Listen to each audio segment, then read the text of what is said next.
राष्ट्रीय लोक जनशक्ती पार्टीच्या वतीने प्रयाग चिखली व आंबेवाडी येथील पूरग्रस्त बाधित लोकांसाठी शासनाने जमीन विकत घेऊन त्यावर 1308 प्लॉट पाडलेले असून त्यातील आजतागायत 921 प्लॉट पाण्याची टाकी पाईपलाईन इत्यादीसह वाटप केलेले आहेत। उर्वरित 234 शिल्लक 153 प्लॉटवरती अतिक्रमण झालेले आहे।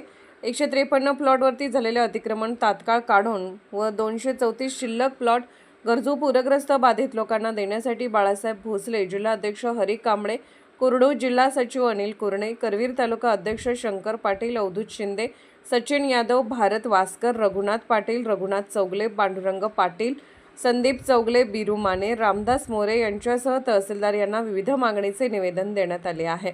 या निवेदनामध्ये तहसीलदार यांना गेले 6 महिन्यांपूर्वी निवेदन देऊन सुद्धा व प्रत्यक्षात भेटून सुद्धा त्या निवेदनावर कोणत्याही प्रकारची कारवाई करण्यात आली नसल्याचे हरी कांबळे, अनिल कुरणे आणि शंकर पाटील यांनी संतप्त प्रतिक्रिया व्यक्त केल्या।